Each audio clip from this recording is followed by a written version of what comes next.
एक दिन वो भोले भंडारी बन करके ब्रज नारी गोकुल में आ गए। মহাদেব ওই গোপী সেজে গোকুলে গিয়েছিলেন।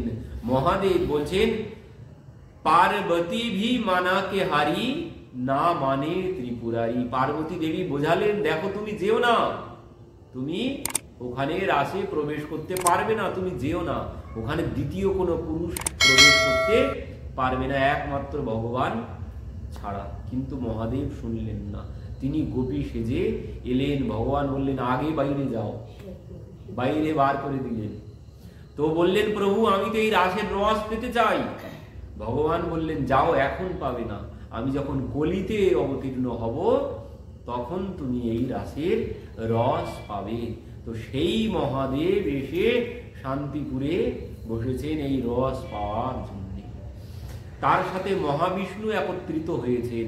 বলছেন এই মহাদেব আবার এক সময় এই জগতের এই অদ্বৈত প্রভু যে দুঃখ দেখে কাঁদছেন, এই দুঃখ দেখে মহাদেবও কেঁদেছিলেন।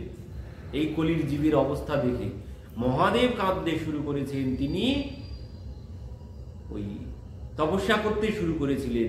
তো সেই তপস্যায় ওই মহাবিষ্ণু এসে সন্তুষ্ট হয়ে মহাদেবের গলা জড়িয়ে ধরেছেন। বলছেন আমি তোমার তপস্যায় সন্তুষ্ট হয়েছি, বলো কি চাও। বলছেন প্রভু আমি এই কলির জীবকে উদ্ধার করতে চাই, এদের উদ্ধার কি করে হবে। তখন ওই মহাবিষ্ণু বললেন ঠিক আছে চলো আমরা দুইজন একসাথে যাব এই কলির জীবকে উদ্ধার করার জন্য। তো এই জন্যে মহাবিষ্ণু আর মহাদেব দুইজন একসাথে এলেন এই ধরাধামে কলির জীবকে উদ্ধার করার জন্য। কোথায় এলেন? এসেছিলেন বাংলাদেশের সিলেটে লাউর গ্রামে। নাম হয়েছিল কমলাক্ষ। পিতার নাম হচ্ছেন কুবের আচার্য, মাতা হচ্ছেন নাভা দেবী। তো এই কুবের আচার্য পিতা কুবের আচার্যের গৃহে তিনি আবির্ভূত হলেন আজকের এই তিথিতে। তো এই সপ্তমী তিথিতে মাঘ মাসে। তো এই অদ্বৈত প্রভু এই যে কুবের আচার্যের গৃহে তিনি এসেছেন। তো এই কুবের আচার্য আবার কি? এই কুবের আচার্য আবার কিন্তু যেমন তেমন কেউ না। এই কুবের আচার্য হচ্ছে ওই যে দেবতাদের অর্থমন্ত্রী কুবের, ওই কুবেরই হচ্ছেন এই কুবের আচার্য হয়ে এসেছেন। ওই কুবের ছিলেন মহাদেবের ভক্ত। সেখানে মহাদেবকে বলেছিলেন প্রভু তোমাকে আমি পুত্র রূপে পেতে চাই। তো বললেন তথাস্তু, তাই হবে, আগামীতে আমি তোমার পুত্র রূপে আসব। তো সেই কুবের এসেছেন এবার কুবের আচার্য রূপে, সেই মহাদেব এসেছেন এনার পুত্র রূপে। তো সেই পুত্র হচ্ছেন এই কমলাক্ষ। কমলাক্ষ নাম কেন হলো? কমলাক্ষ নাম হয়েছে নয়নটা যার কমলের মতো। তো ভগবানের নয়ন তো কমলের মতোই, এই জন্যে নাম তার কমলাক্ষ। কমলাক্ষ ছোটবেলা থেকে খুব মেধাবী। যে পড়াশোনা কারো পড়তে 1 মাস লাগে, ইনি একদিন 1 ঘন্টার মধ্যে সেই পড়া সব মুখস্থ করে ফেলেন। তো এনার যে পিতা কুবের আচার্য ছিলেন ওখানকার জমি রাজার মন্ত্রী। রাজার মন্ত্রী হয় রাজার ছেলের সাথে এনার সম্পর্ক হয়েছিল। এবার একদিন কি হয়েছে, এই রাজার বাড়িতে পূজা হচ্ছে, রাজার ছেলে আবার কমলাক্ষের বন্ধু। তো রাজার ছেলে বলছেন দেবীকে পূজা করো, মা দুর্গার পূজা হচ্ছে, দেবীকে প্রণাম করো। কিন্তু ইনি প্রণাম কিছুতেই করবেন না, বারবার বলাতে প্রণাম করেছেন। আর যেই প্রণাম করেছেন সঙ্গে সঙ্গে দুর্গা প্রতিমা ভেঙে চৌচির হয়ে খণ্ড খণ্ড হয়ে ভূমিতে পড়ে গেছেন। কেন? কারণ পতিদেব প্রণাম করছে, এই জন্যে তিনি সেখানে বিগ্রহ ভেঙে চুরে চুরমার হয়ে গেল। তো এই কুবের এই কমলাক্ষ আস্তে আস্তে বড় হচ্ছেন। এর মধ্যে কি হয়েছে, কমলাক্ষ জন্মগ্রহণের আগে এনারা আগে ছিল এক বোন আর এনার 6টি ভাই ছিল। তো বোনটি মারা গিয়েছিল অল্প বয়সে, 6 ভাই তীর্থ ভ্রমণে চলে গিয়েছিলেন। এই দুঃখে তারা বাংলাদেশ থেকে শান্তিপুরে চলে এসেছিলেন পিতামাতা, এখানে এসে থাকতেন। কিন্তু কিছুদিন পর মহারাজ সংবাদ দিতে পুনরায় চলে গিয়েছিলেন। এর মধ্যে এই নাভা দেবী গর্ভবতী হয়েছিলেন। ভগবান নারায়ণ একদিন স্বপ্নে বললেন, আমি তোমার পুত্র রূপে আবির্ভূত হব। তো এখানে ছিলেন শান্তিপুরে, কিন্তু রাজা সংবাদ দেওয়াতে পরবর্তীতে বাংলাদেশে চলে গিয়েছিলেন, সেখানে এনার জন্ম হয়েছিল। কিন্তু সেখান থেকে পরবর্তীতে আবার এই শান্তিপুরে চলে এসেছিলেন। শান্তিপুরে এসে শান্তনা আচার্য নামের এক পণ্ডিতের কাছে ইনি বেদ অধ্যয়ন করেছিলেন। 2 বছরের মধ্যে সমস্ত শাস্ত্র গ্রন্থ, মানে যেখানে ওই একবার করে চোখ বোলান, কারণ স্বয়ং ভগবান তো যেখানে একবার চোখ বোলান সব মুখস্থ হয়ে যায়। 2 বছরের মধ্যে সমস্ত শাস্ত্র গ্রন্থ এনার পারায়ত্ত হয়ে গেল। একদিন গুরুদেবের সঙ্গে পথে চলছিলেন, হঠাৎ এক সরোবরে সুন্দর পদ্ম ফুটেছে। দেখেই গুরুদেব বলছেন, আহা, এত সুন্দর পদ্ম হয়েছে, গোবিন্দের চরণে দিতে পারলে খুব ভালো হতো। কিন্তু এই সরোবর থেকে তো পদ্ম আনা যাবে না, কারণ সরোবরে বিষধর সর্প আছে, কাঁটা আছে। এই জন্যে কমলাক্ষ বলছেন, গুরুদেব আপনি আমাকে আদেশ করুন, আমি এনে দেব। গুরুদেব বলছে, তুমি পারবে? বলছে, হ্যাঁ পারবো, একবার আপনি বলে তো দেখুন। তুমি কি করে পারবে? এখানে বিষধর সর্প আছে। গুরুদেব আপনি আমাকে একবার আদেশ তো করে দেখুন, আমি এনে দিচ্ছি। ঠিক আছে, তুমি নিয়ে এসো। এবার যেই বলেছেন, কমলাক্ষ কি করেছেন, ওই সরোবরে চলে গেছেন। যে সরোবরে হেঁটে চলে যাচ্ছেন, জলের মধ্যে চলে যাচ্ছেন না, মানে জলের উপর দিয়ে হেঁটে চলে যাচ্ছেন। যেখানে যেখানে চরণ রাখছেন সেখানে সেখানে পদ্ম ফুটছে। দেখে তো গুরুদেবের চোখগুলো সব বড় বড় হয়ে গেছে, ব্যাপার কি, ইনি কে? তখন গুরুদেব বলছেন, এই সিদ্ধি তুমি কোথায় পেয়েছো? এ তো বহু সাধনার ফলে পাওয়া যায় এই সিদ্ধি। এই যে অষ্টসিদ্ধি নবনিধি, যিনি তো বহু সাধনার ফলে পাওয়া যায়, তুমি এই সিদ্ধি কোথায় পেয়েছো? বলছেন, গুরুদেব এই সিদ্ধি আমি কোথাও পাইনি, এই সিদ্ধি কৃষ্ণ ভক্তিতে লাভ করেছি।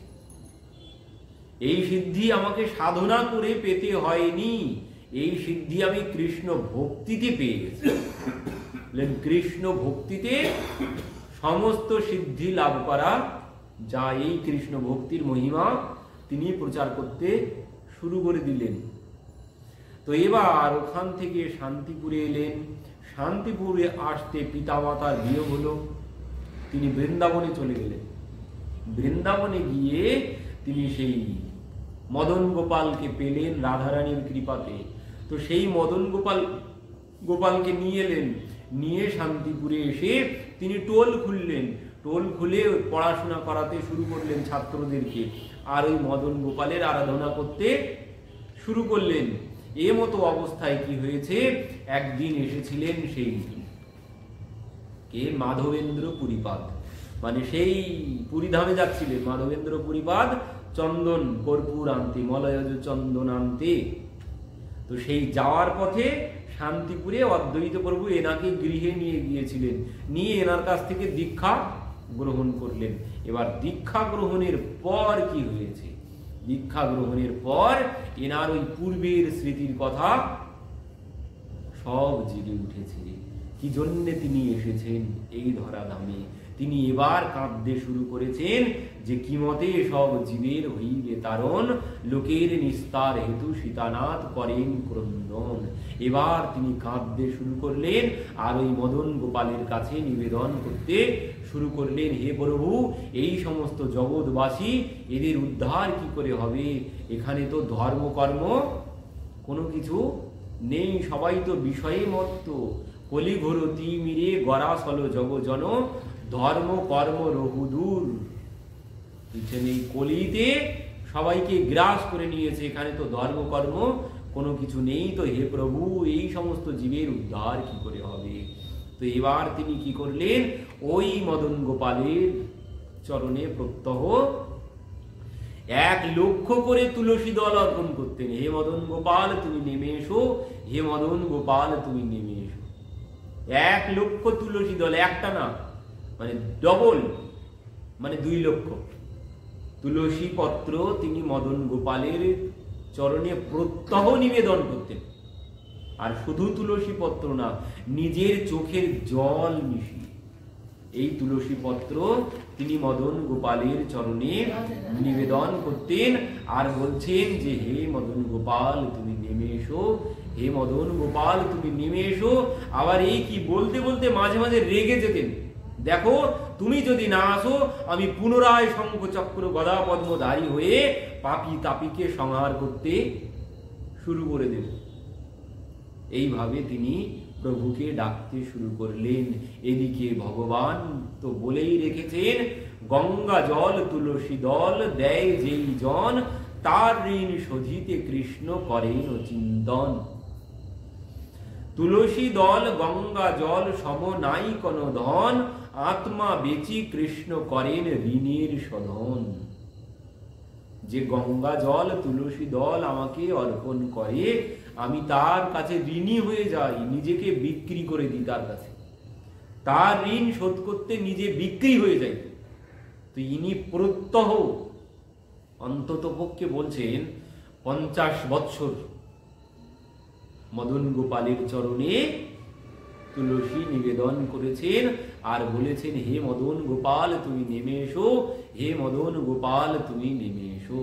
আর এই বলতে বলতে কি হয়েছে, ওদিকে কাঁপতে শুরু করেছে বৈকুণ্ঠ ধাম।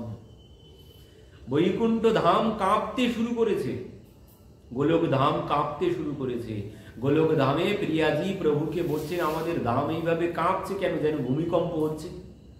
ভগবান বলছেন আমার ভক্ত আমার শরণ নিয়েছে, তাই ধাম কেঁপে উঠেছে। কোন ভক্ত শরণ নিয়েছে যে ধাম কেঁপে উঠল? আর সেই ভক্ত কি এমন বিপদে পড়েছে? কারণ যেমন তেমন ভাবে ডাকলে তো আর ধাম কেঁপে উঠবে না, ভগবানের কাছে সেই ডাক পৌঁছাবে না। বলছেন তিনি ওই গঙ্গা জল তুলসী দল চোখের জল মিশিয়ে মদন গোপালের চরণে নিবেদন করছেন। এই জন্যে ভগবানের ধাম কেঁপে উঠেছে। আর এই জন্যেই ভগবান বলছেন অদ্বৈত লাগি মোর এই অবতার, মোর কর্ণে বাজে আসি নাড়ার হুঙ্কার। ওই নাড়া বলে ডাকতেন মানে ধামকে নাড়িয়ে দিয়েছেন। এই জন্যে ভগবান ওনার নাম দিয়েছে নাড়া, মানে আমার ধাম নড়ে গিয়েছে এনার হুঙ্কারে। তো বলছেন শয়নে আছিল মুই ক্ষীরোদ সাগরে, জাগাইয়া আনিল মোর নাড়ার হুঙ্কারে। আমি জেগে গেলাম, এই নাড়া আমাকে সেই ঘুম থেকে টেনে নিচে নামিয়ে আনলো। তো এই অদ্বৈত প্রভুর হুঙ্কারে তিনি নেমে আসতে বাধ্য হয়েছেন। তো ভগবান প্রিয়াজিকে বলছেন কোনো ভক্ত বিপদে পড়েনি, আমার ভক্ত তিনি জগতের কল্যাণের জন্য আমার শরণ নিয়েছে, তো আমি জগতের উদ্ধারে অবতীর্ণ হব। কিভাবে? তো বলছেন দেখবে কিভাবে। এবার উপর থেকে ভগবান প্রিয়াজিকে দেখাচ্ছেন, ভগবান শ্রীকৃষ্ণ রাধারানীকে দেখাচ্ছেন দেখো কিভাবে যাবো এবার আমি। এই বলতেই সঙ্গে সঙ্গে কি হয়েছে, ভগবানের ইচ্ছাতেই হরিদাস ঠাকুর আবার এনার সাথে এসে যোগ নিয়েছেন, মানে দুই মাতাল একসাথে হয়েছে। এবার এদিকে ইনিও প্রতিজ্ঞা করে এসেছেন, যখন ব্রহ্মা ছিলেন তিনিও প্রতিজ্ঞা করে এসেছিলেন, যখন সেই গোবৎস আদি হরণ করেছিলেন ভগবান ক্ষমা করলেন না, তিনি ক্ষমা চাইলেন কিন্তু ভগবান ক্ষমা করলেন না। ব্রহ্মা গিয়ে বললেন অপরাধ ক্ষমা করো প্রভু নারায়ণ, তোমার নাভি কমলে হয়েছে জনম। বলছেন প্রভু ক্ষমা করো, তোমার নাভি কমলেই তো আমার জন্ম হয়েছে, সেদিক থেকে বিচার করলে আমি তোমার সন্তান। ছেলের অপরাধ পিতা না করে গ্রহণ, তুমি মোরে ক্ষমা করো প্রভু নারায়ণ। বলছেন প্রভু ক্ষমা করো, ছেলের অপরাধ পিতা গ্রহণ করে না। কিন্তু ভগবান কোন কথাই বললেন না। তখন ব্রহ্মা বললেন উত্তর না পেয়ে ব্রহ্মা বুঝিলেন মনে, ক্ষমা নাহি পাইলাম প্রভুর চরণে। প্রভু তো ক্ষমা করলেন না, তো এই পাপের প্রায়শ্চিত্ত করিব পাপে ধরায় জনমিয়া। বলছেন এই পাপের প্রায়শ্চিত্ত করব ধরায় গিয়ে জন্মগ্রহণ করে। তো সেই ব্রহ্মা এসেছেন হরিদাস ঠাকুর রূপে। তো সেই হরিদাস ঠাকুর এসেছেন অদ্বৈত প্রভুর কাছে। ওই দুইজনা মিলে হরিদাস ঠাকুর 3 লক্ষ নাম করছেন, আর ইনি ওই মদন গোপালের চরণে তুলসী দল অর্পণ করছেন। তো এই দুইজন একসাথে হয়ে ভগবানকে ডাকছেন, আর এই ডাকেই তিনি আসতে বাধ্য হয়েছেন। তো কিভাবে ভূমিকা হলো বলছেন, ওই একদিন হরিদাস ঠাকুর বলছেন যে প্রভু অনেক তুলসী দল এক জায়গায় হয়ে গেছে, তো এইগুলো তো গঙ্গায় ভাসিয়ে দিলে হয়, প্রত্যহ 2 লক্ষ করে তুলসী পত্র। তো প্রভু এত তুলসী পত্র এক জায়গায় জমা হয়েছে, তো এইগুলো তো গঙ্গায় ভাসিয়ে দিলে হয়। তো বললেন ঠিক বলেছ হরিদাস, চলো গঙ্গায় যাই। বলে সেই উত্তরীয় করে সেই তুলসী পত্র সব একসাথে নিয়ে এবার ওই গঙ্গা জলে ভাসিয়ে দিচ্ছেন। হে মদন গোপাল তুমি নেমে এসো, হে মদন গোপাল তুমি নেমে এসো বলে ওই আবার একটা একটা করে জলে ছেড়ে দিচ্ছেন। এবার যেই জলে ছেড়েছেন সঙ্গে সঙ্গে এক চমৎকার হয়ে গেছে। এ তো শুধু তুলসী পত্র না, চোখের জল মেশানো তুলসী পত্র। এই তুলসী পত্র গঙ্গায় না বয়ে স্রোতের প্রতিকূলে, অনুকূলে না বয়ে স্রোতের প্রতিকূলে বইতে উল্টো দিকে, স্রোত যাচ্ছে যেদিকে তার উল্টো দিকে বইতে শুরু করেছে। অদ্বৈত প্রভু বলছে হরিদাস দেখো দেখো দেখো দেখো দেখো, এ কেমন চমৎকার, তুলসী পত্র কেন উজানে বইছে। তো এই দেখে বলছেন চলো, ছুটতে শুরু করেছেন, তীর বরাবর ছুটতে শুরু করেছেন। ছুটতে ছুটতে কয়েক মাইল পথ ছোটা হয়ে গেল, যেখানে ওই সচিমা স্নান করছিলেন যে ঘাটে, সেই ঘাটে আরো রমণীরা সবাই স্নান করছে। ওই ঘাটে এসে সেই তুলসী পত্র দাঁড়িয়ে গেছে, সচিমায়ের চারিদিকে ঘুরতে শুরু করেছেন। হরিদাস ঠাকুর বলছেন প্রভু ওইখানে যাবেন না, যাবেন না। কেন? বলছেন দেখতে পাচ্ছেন না ওখানে মায়েরা স্নান করছে, রমণীরা স্নান করছে, আপনি ওখানে যাবেন না। কিন্তু অদ্বৈত প্রভু কোনো কিছু শুনলেন না। ওখানে গিয়ে দেখছেন যে ঘাটে ওই তুলসী পত্র মায়ের চারিদিকে বনবন করে ঘুরতে ঘুরতে মায়ের মধ্যে বিলীন হয়ে গেল। এই দেখেই তো অদ্বৈত প্রভু বুঝতে পারলেন যে তাহলে এইখানেই আমার প্রভু অবতীর্ণ হবেন। এই ভেবে তিনি দাঁড়িয়ে আছেন। এবার সচিমা যেই জল থেকে উপরে উঠেছেন সঙ্গে সঙ্গে গিয়ে দণ্ডবত হয়ে পড়েছেন। সচিমা বলছেন আচার্য ঠাকুর আপনি কি করছেন, কি করছেন? আপনি কেন আমাকে প্রণাম করছেন? আপনি বয়োজ্যেষ্ঠ, সবাই আপনাকে প্রণাম করে, আমি আপনাকে প্রণাম করব, আর আপনি আমাকে কেন প্রণাম করছেন? অদ্বৈত প্রভু বলছেন না মা, আমি আপনাকে প্রণাম করছি না, আমি প্রণাম করছি আপনার গর্ভে আমার প্রভু আছেন, আপনার গর্ভেই আমার প্রভু আছে, আমি সেই প্রভুকে প্রণাম করলাম, আপনাকে প্রণাম করলাম না। তো এবার মা বাড়িতে চলে গেলেন, হরিদাস ঠাকুরকে নিয়ে অদ্বৈত প্রভু নাচতে শুরু করলেন যে আমার প্রভু অবতীর্ণ হবেন, হরিদাস আমাদের ডাক তিনি শুনেছেন। তো সেই ফাল্গুনী পূর্ণিমাতে তিনি অবতীর্ণ হলেন। তো এবার মহাপ্রভু অবতীর্ণ হয়ে তো আস্তে আস্তে শশীকলার মতো বড় হচ্ছেন। এদিকে অদ্বৈত প্রভু তখন কি করেন? অদ্বৈত প্রভু শ্রীবাস অঙ্গনে প্রত্যহ পাঠ করতে যান, ভাগবত পাঠ করতে শ্রীবাস অঙ্গনে। এবার ওই ভাগবত পাঠ শ্রবণ করতে যান আবার কে? মহাপ্রভুর দাদা বিশ্বম্ভর, প্রত্যহ পাঠ শুনতে যান। এবার মহাপ্রভু যখন হাঁটতে শিখেছে তখন সচিমা বলতেন যা তোর দাদাকে ডেকে নিয়ে আয়, একসাথে ভোজন করবি, রান্না হয়ে গেছে। তো এই মহাপ্রভু ছমছম করতে করতে দাদাকে ডাকতে যান। তখন বয়স মাত্র 3-4 বছর। মহাপ্রভু তখন দিগম্বর, শরীরে কোনো পোশাক নেই, তিনি দিগম্বর হয়ে ছমছম করতে করতে ওই শ্রীবাস অঙ্গনে যেতেন। শ্রীবাস অঙ্গনে গিয়ে দাঁড়ালে সমস্ত শ্রীবাস অঙ্গন আলোয় আলোকিত হয়ে যায়। শ্রোতারা, বক্তারা, অদ্বৈত প্রভু সে ভাগবত সব গুলিয়ে যায়। মহাপ্রভু গিয়ে দাঁড়ালে আর কোনো কিছু ওনার মনে থাকে না। তো এইভাবে প্রভু আস্তে আস্তে বড় হচ্ছেন, অনেক লীলা আছে এর মধ্যে। পরবর্তীতে এবার কি হয়েছে, মাঝখানে কিছুদিন অদ্বৈত প্রভু মহাপ্রভুর কাছে যাওয়া বন্ধ করে দিলেন। এবার মহাপ্রভু কি করলেন, একদিন রামাই পণ্ডিতকে বললেন, যাও অদ্বৈতকে মানে নাড়াকে ডেকে নিয়ে এসো, কেন সে আসে না। তো এবার রামাই পণ্ডিত গিয়েছেন অদ্বৈত প্রভুর কাছে, গিয়ে বলছেন, নিমাই পণ্ডিত আপনাকে ডেকেছেন। অদ্বৈত প্রভু বলছেন, ঠিক আছে ডেকেছেন যখন আমি যাব, কিন্তু আমি যে যাচ্ছি তুমি এই কথা বলবে না প্রভুকে গিয়ে। তো ইনি কি করেছেন, এনারা দুইজন, সীতা ঠাকুরানী আর ইনি দুইজন একসাথে বেরিয়েছেন। এই সীতা ঠাকুরানীর সাথে অদ্বৈত প্রভুর বিবাহ হয়েছিল। শুধু সীতা ঠাকুরানী নয়, শ্রীদেবী, সীতা ঠাকুরানী আর শ্রীদেবী দুই বোন। এনাদের পিতার নাম হচ্ছে নৃসিংহ ভাদুরী। এনাদের বাড়ি হচ্ছে কাটোয়ার নারায়ণপুরে, নৃসিংহ ভাদুরী। এই নৃসিংহ ভাদুরী ওই একদিন স্নান করতে গিয়ে সরোবরে পদ্ম এনে প্রত্যহ ভগবানের চরণে দিতেন। তো একদিন একটি বিশাল বড় পদ্ম দেখে ভাবছেন এই পদ্মটাই আজ ভগবানের চরণে দেব। এবার যেই পদ্ম আনতে গেছেন, সেখানে গিয়ে দেখছেন সেই পদ্মের মতো ছোট্ট একটা কন্যা শিশু, পুতুলের মতো। তো সেই কন্যা শিশুকে বাড়িতে এনেছেন।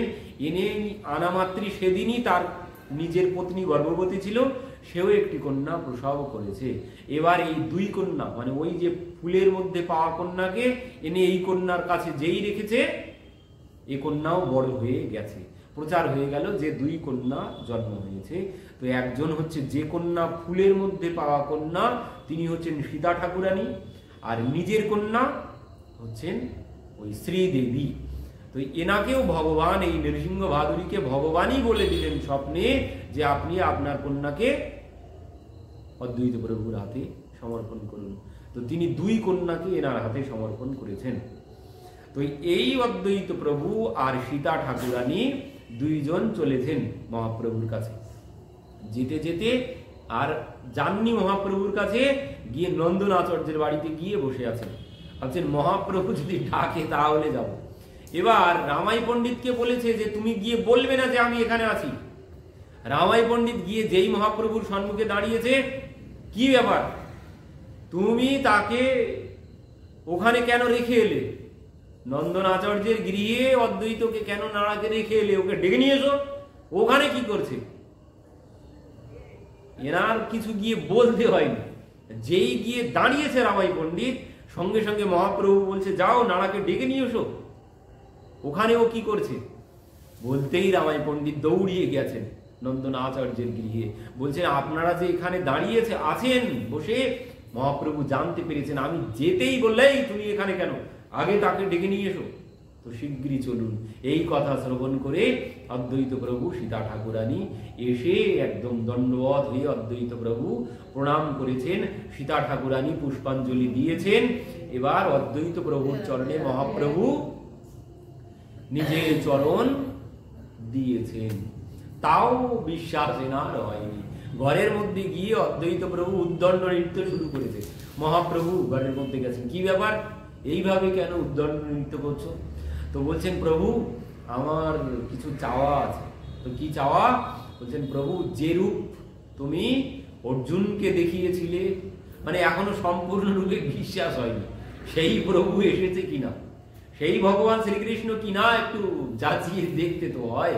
তো সেই জন্য বলছেন প্রভু অর্জুনকে যে রূপ তুমি দর্শন করিয়েছিলে সেই রূপ আমি দর্শন করতে চাই। আর একটা নিবেদন এই আপনার কাছে, এই আশীর্বাদ করুন, এই বর দিন যাতে জগতের জীব সবাই আপনার নাম করে। বললেন তথাস্তু, তাই হবে। তোমার বিশ্বাস হচ্ছে না তো আগে দেখো তুমি আমাকে। সেখানে বিশ্বরূপ দর্শন করালেন অদ্বৈত প্রভুকে মহাপ্রভু। এমন সময় নিত্যানন্দ প্রভু বলছেন কি ব্যাপার, ঘরের মধ্যে কি হচ্ছে একটু যাই তো দেখি। নিত্যানন্দ প্রভু ঘরের মধ্যে গিয়েছেন, গিয়ে দেখছেন ওই বিশ্বরূপ। এবার মহাপ্রভু বললেন ঠিক আছে তোমার কথা আমি মেনে নিলাম, জগতের জীবকে আমি এই নাম, যে রস ওই যে দেওয়া হয়নি সেই রস আমি এই জগতের জীবকে প্রদান করব। ধন্য কলি ধন্য নিতায় ধন্য কলি ধন্য নিতায় চৈতন্য পরম করুণা করি বিধি অগোচর যে প্রেম বিকার প্রকাশে জগৎ ভরি। যে প্রেম কাউকে দেওয়া হয়নি, ব্রহ্মাকেও দেওয়া হয়নি, সেই প্রেম তিনি জগতে প্রচার করবেন বলে প্রতিজ্ঞা করলেন অদ্বৈত প্রভুর সম্মুখে। যে প্রেম বিধি মানে ব্রহ্মাও কেউ আমি দেইনি, সেই প্রেম আমি কলির জীবকে প্রদান করব, আমি কথা দিচ্ছি। তো সেই প্রেম কি? সেই প্রেম আর কিছু না, সেই প্রেম হচ্ছে ধররে ভাই নামের মালা, ঘুচে যাবে ত্রিতাব জ্বালা।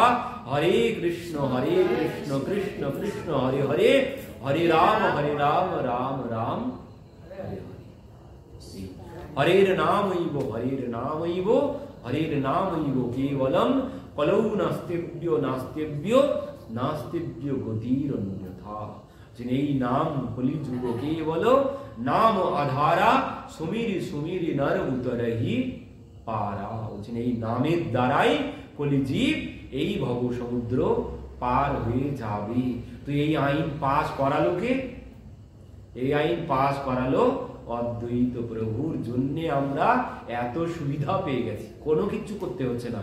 সেই কৃতে অধ্যায়তে বিষ্ণু ত্রিতায়াম যজতে মুখই দাপরে পরিচর্যায়াম কলৌকে সব তদ হরি কীর্তনা।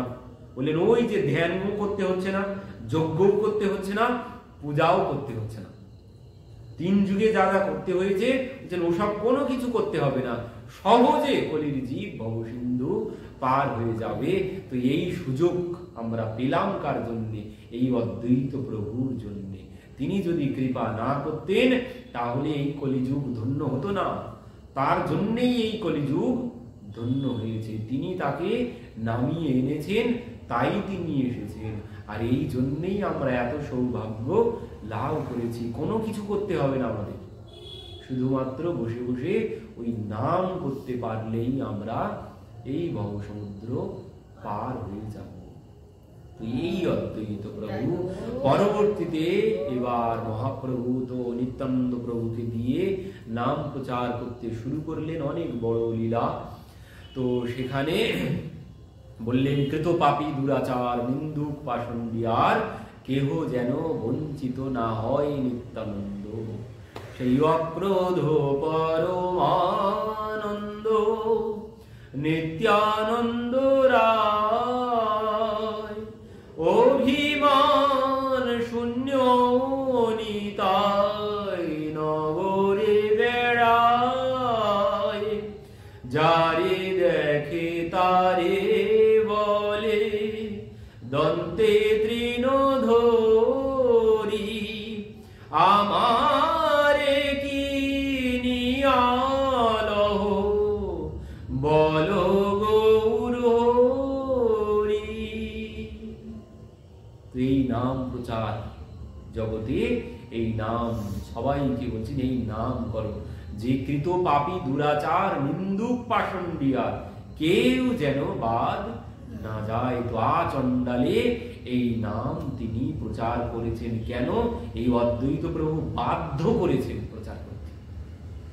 তো এই অদ্বৈত প্রভু আবার বলছেন যেই ভজে সেই বড় অভক্ত হিংসার, কৃষ্ণ ভজনে নাই জাতি কুলাদির বিচার। বলছেন এই নাম যিনি জপ করবেন তিনি সর্বশ্রেষ্ঠ এই জগতে। ওই যে কপিল ভগবান মাকে জিজ্ঞাসা করেছিলেন, তো মা ওই কথা বলেছিলেন অহো বতস্য পচত গরিয়ান যৎ জিহ্বাগ্রে নাম গ্রহণ বর্ততে নাম গ্রহণ তুভ্যম। বলছেন যিনি জিহ্বাগ্রে ভগবানের নাম উচ্চারণ করবেন তিনি চণ্ডাল হলেও শ্রেষ্ঠ। যিনি ভগবানের নাম আশ্রয় করবেন তিনি শ্রেষ্ঠ হয়ে যাবেন। তো এই নাম কলিযুগের যুগ ধর্ম, নাম যজ্ঞ সার, অন্য কোন ধর্ম করিলে নাহি হয় পার।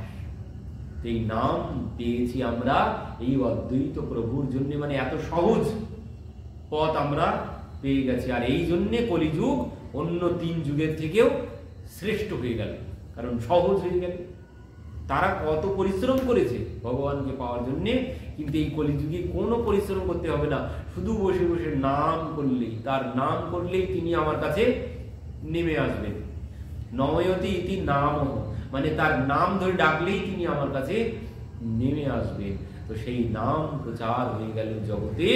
পরবর্তীতে অদ্বৈত প্রভু বললেন যে প্রভু ওই আউলকে কহিও আউল হাটে যেন আর না বিকায় চাউল। বলছেন সব আউল হয়ে গেছে, মানে সমস্ত জগতের জীব এই নাম গ্রহণ করেছে, আর কেউ বাকি নেই। তো আর তোমাকে এই নাম প্রচার করতে হবে না।